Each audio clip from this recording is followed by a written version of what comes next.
દોસ્તો મારી ગુજ્જુની મોજ ચેનલમાં આપનું સ્વાગત છે। આજના વિડીયોમાં આપણે વાત કરવા જઈ રહ્યા છીએ કે પૂનમ ભાભીની તબિયતને અચાનક આ શું થઈ ગયું। તેમને તો ઇમરજન્સીમાં અડધી રાત્રે દવાખાને લઈ ગયા।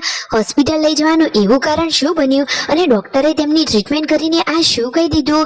શું કોઈ ચિંતાજનક બાબત છે? જુઓ તો ખરા કે તેમની ઘરે આ હાલત કેટલી ગંભીર છે। જુઓ તો ખરા તેમનો ચહેરો જોઈને જ આપણને ખબર પડી જાય છે કે તેમને કેટલી તકલીફ થતી હશે। તો તેમને શું થયું છે, શું કારણ છે? તેઓ તો આખી રાત ઊંઘ્યા જ નથી અને અચાનક અડધી રાત્રે ઇમરજન્સીમાં દવાખાને જવું પડ્યું અને ઘરે આજે કોણ કલાકાર આવ્યા અને બચ્ચા પાર્ટી માટે તેઓ શું લાવ્યા, અચાનક આવું શું બની ગયું, આ બધું જાણવા મળશે તમને મારા આ વિડીયોમાં। મારી ચેનલ ઉપર નવા હોય તો ચેનલને ફટાફટ લાઈક શેર અને સબસ્ક્રાઇબ કરી દો। Full video in life of Thakor channel.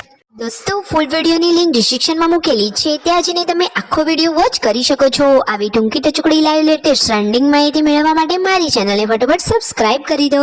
તો ચાલો દોસ્તો હવે તમને વધારે રાહ ન જોડાવતા વિડીયોની શરૂઆત કરી દઈએ છીએ। તમે વિડીયોમાં લાઈવ નિહાળી શકો છો કે સંજયભાઈએ આજે થાર ગાડી લઈ લીધી છે અને બાજુમાં બેઠા છે પૂનમ ભાભી। પૂનમ ભાભીને તો કોઈ હોશ જ નથી। જુઓ તો ખરા કે તેમની હાલત તો એકદમ ગંભીર છે। ફાઇનલી તેઓ હોસ્પિટલે પહોંચી ગયા છે અને તેમને ઇન્જેક્શન લેવું પડ્યું। અરે દોસ્તો આવી હાલતમાં ઇન્જેક્શન લેવાય કે નહીં એવી બધી જ માહિતી ડોક્ટર જોડે મેળવી અને પછી તેમને ટ્રીટમેન્ટ કરાવી। તો ફાઇનલી તેમને થયું હતું શું, ફેર પડ્યો કે ના પડ્યો, પછી ડોક્ટરે તેમને કેટલી દવા આપી, ફરી બતાવવા જવાનું છે કે નહીં, બધું જ તમને આ વિડીયોમાં હું જણાવું છું। તો વિડીયોને તમે અંત સુધી નિહાળો, બધી જ માહિતી મળી રહેશે। ફાઇનલી દવા લઈને તેઓ ઘરે આવી ગયા અને ઘરે આવતા વેત જોયું તો આવ્યા હતા મહેમાન, એટલે કે આ ગુજરાતના એવા સુપર કલાકાર ભૂમિબેન। તો તેઓ તો બચ્ચા પાર્ટી માટે કેટલું બધું લાવ્યા છે।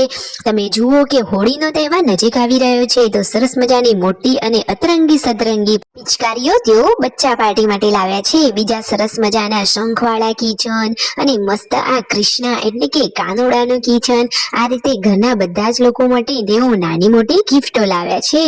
જુઓ તો ખરા કે બચ્ચા પાર્ટી તો કેટલી ખુશ થઈ ગઈ, બધા માટે આવી ગઈ છે આ હોળી ધૂળેટી રમવા માટેની પિચકારીઓ। તો બધા જ લોકો તો એકદમ ખુશ થઈ ગયા અને આ બધાની ખુશી જોઈને ભૂમિબેન પણ ખુશ।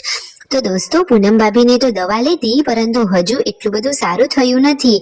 તેમને તો કાનમાં સતત અચાનક કેટલો બધો દુખાવો થતો હતો, એવું લાગે છે કે જ્યારે કાનમાં કંઈક સંભળાતું જ નથી। દોસ્તો આખો દિવસ તો તેમને જેમ તેમ કરીને પસાર કર્યો પરંતુ રાત્રે અચાનક તેમને ફરી દુખાવો થવા લાગ્યો। જુઓ તેઓ તો થાર ગાડીમાં પણ કેવી હાલતમાં બેઠા છે। એ તો દોસ્તો જેને થાય જેને વીતે એને જ ખબર પડે, સાચી વાત ને। તો સાથે ગયા છે શિલ્પા ભાભી અને અડધી રાત્રે તેમને હોસ્પિટલ લઈને ગયા। ડોક્ટરે તેમની ટ્રીટમેન્ટ કરી, ઇન્જેક્શન આપ્યું અને દવા આપી। ડોક્ટરે કહ્યું કે બધું જ નોર્મલ છે, કોઈ ગંભીર બાબત નથી। તો લાઈક શેર એન્ડ સબસ્ક્રાઇબ।